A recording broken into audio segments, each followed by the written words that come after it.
Good afternoon, everyone. This is an update on now Hurricane Ian that is going north towards Cuba and should be making impacts here overnight tonight into tomorrow morning on western Cuba, then heading into the Gulf, becoming that possible Category 4 hurricane as forecasted, and soon to be making major impacts on the western coast of Florida. Let's get right into it here. Here's the satellite imagery of this morning's Hurricane Ian, currently being filmed at about 11:56 a.m. Central Daylight Time.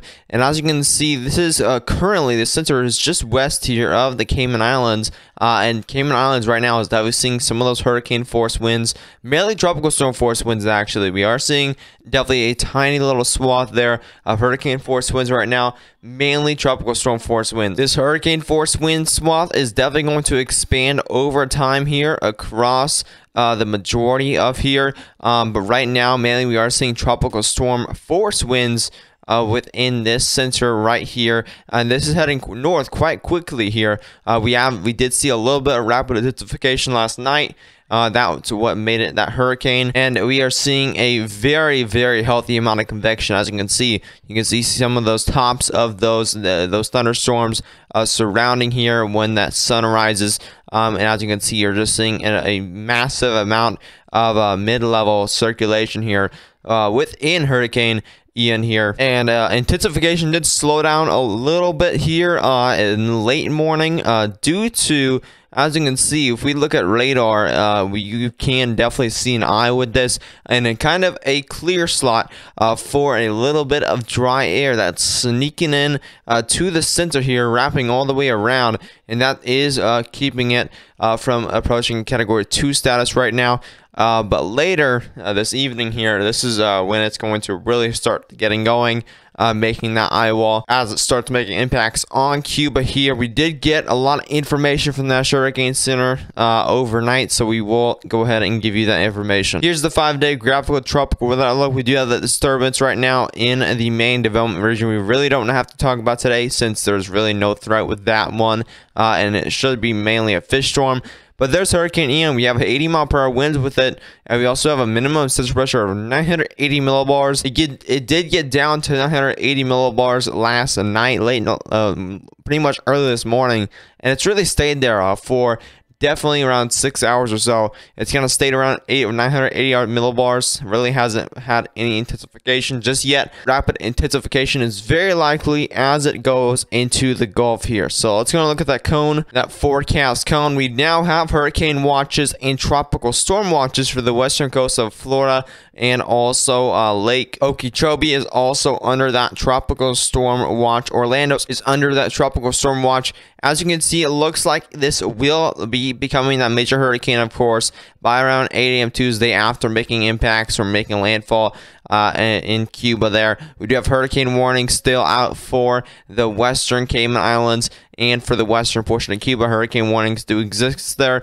I do expect a hurricane warning that will be issued for Key West shortly here. Probably later today, we should be a hurricane warning for Key West, and as you can see, this is expected to be going right towards the Big Bend of Florida as that major hurricane, eventually weakening around 8 a.m. Thursday due to some northern wind shear and a cold front that's going to be hitting at the same time. That will weaken it a bit, but right before landfall. But you will, of course, still see that major storm surge in the Tampa Bay area, and also a ton of rainfall that's going to cause some major flash flooding. Here's the peak storm surge forecast from the National Hurricane Center. This will also update up and down usually, and also we will see more storm surge probably forecast going up the Big Bend of Florida. But since this storm is kind of making an approach pretty much like this, all the winds are going to be getting up here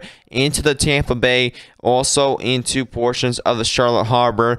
we are going to see a lot of that storm surge happening on this portion of Florida here. Starting in the yellow, you will see around 2 to 4 feet of storm surge, even up to 3 to 5 feet of storm surge. As you can see, up to 6 feet of storm surge in the yellow for Key West, the dry Tortugas. And my mistake, I am definitely expecting a hurricane warning to be issued for the dry Tortugas later today. And again, we are going to see definitely some storm surge for the Key West areas and the Card Sound Bridge, East Cape, Sable. We'll see that up to 6 feet storm surge. Now, as you go to the orange, you are going to see a definitely an increasing amount of storm surge, up to 9 feet of storm surge.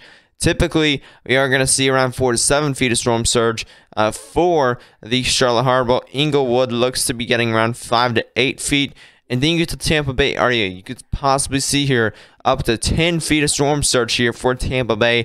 Middle Longboat Key also in that around 5 to 8 feet of storm surge.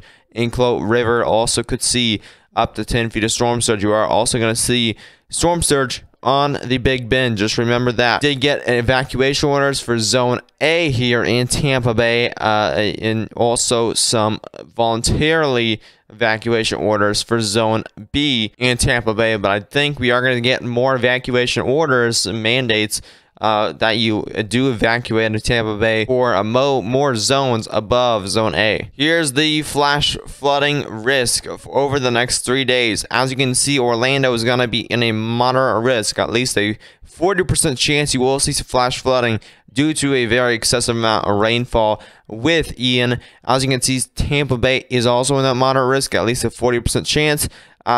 Jacksonville is going to be in a slight risk, so at least a 15% chance you do see some of that flash flooding.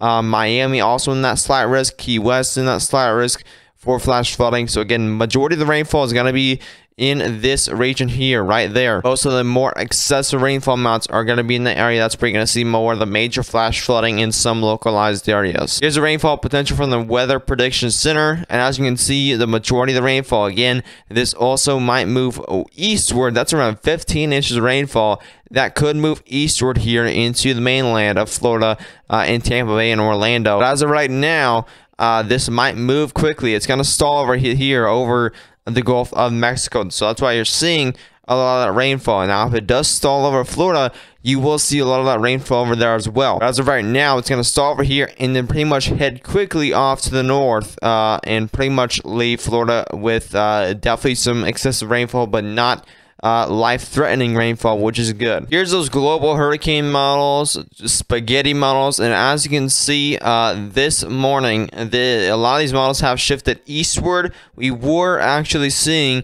again, a few days ago, a couple of days ago here, we were seeing a lot of these models going to the Panhandle, and as you can see, I was actually expecting this eastward movement by a lot of these models, and they are now expecting to go right into the Big Bend of Florida, okay? And we also still have a lot of models that go straight in between of Tampa Bay and Fort Myers, which would be more of the worst case scenario, and that would leave a major hurricane landfall there in Florida. Now, if it does take this track here, which is expected right now by the National Hurricane Center, still a very strong hurricane headed towards the area, but definitely quite in the middle of the worst case scenario and the best case scenario. It's just right in the middle of those two tracks. Here's the model intensity guidance here from this morning at about 6 a.m. updated around 7 a.m. And as you can see, we do have this making it as a major hurricane with a ton of these models here. All the models pretty much have this making it as a major hurricane except some. We do have a lot of these also making it to a low end category 4 hurricane, which is, again, one of those worst case scenarios. I don't expect that category 5 hurricane status because of that oncoming cold front and also a land interaction, Cuba land interaction. It will just lower that chance of a possible category 5 hurricane, and it's just going to be so close to Florida that I don't think it's going to make it to that category 5 status. If it was much more westward, it could definitely have that possibility. But with this one, I think it will just make it to a low-end category 4 hurricane. And there's even a possibility it doesn't even make it to a category 4 hurricane. We just have to see. I definitely think it's going to make it to a major hurricane. It has that high of a chance.